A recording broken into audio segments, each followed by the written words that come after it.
नहीं बल्कि ईंट और पत्थर से बना हूं। मेरी आवाज और सीढ़ियों में नयापन दिख सकता है, लेकिन सच्चाई यह है कि मैं यहाँ इस पहाड़ी पर 19वीं शताब्दी से खड़ा हूँ। मेरी जिंदगी केवल मुझ तक ही सिमटी नहीं है, बल्कि ये शिमला की भी जिंदगी और दास्तां है। मेरा नाम बेंटनी है। ये ऐतिहासिक महल मैं ही हूं।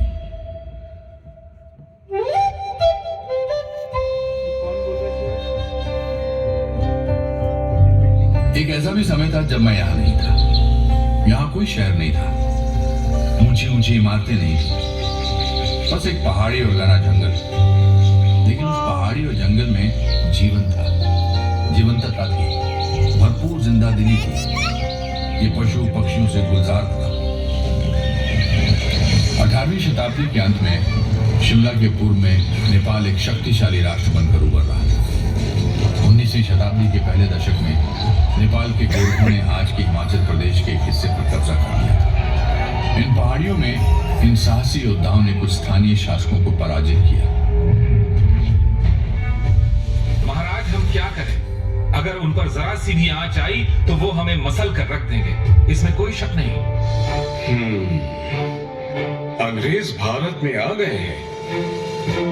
उनकी ईस्ट इंडिया कंपनी बहुत शक्तिशाली है और उनके पास विशाल सेना है। चलिए उनसे सहायता मांगते हैं। उनका मदद करें? But why? East India company के डायरेक्टर्स हमें लोगों का सहायता करने के लिए पैसा नहीं देते। हम यहाँ कंपनी के शेयर होल्डर्स के लिए पैसा कमाना आए हैं, न कि सुदूर पहाड़ियों में किसी का मदद करने के लिए। कुछ वर्षों तक कंपनी शांत रही। हिमालय की निचली पहाड़ियों में भारी परिवर्तन होते देखती रही। फिर पूरे यूरोप और भारत के अन्य हिस्सों में कई ऐसी घटनाएं घटी जिनके चलते ब्रिटिश को इन पहाड़ियों में सेनाएं भेजनी पड़ी।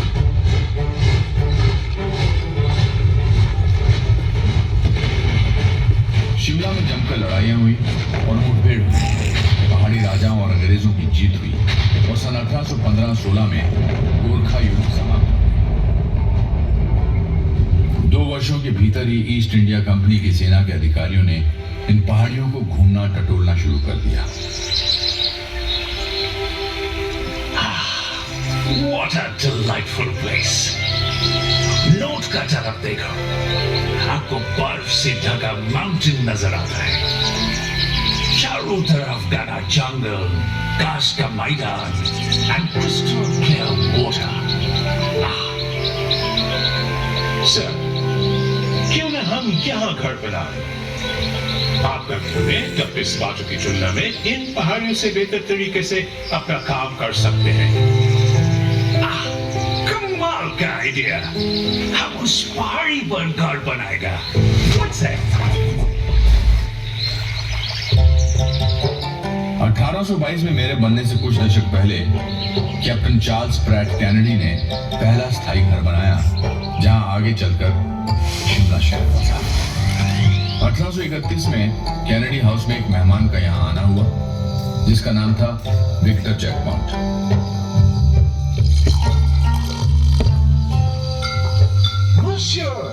ये गांव तो राइसो, मिकामो और रोकियो के लिए एक रिसोर्ट है। Monsieur जैकमॉन्ट, एक बॉटनिस्ट होकर भी आप कितना अच्छा मजाक करते हैं।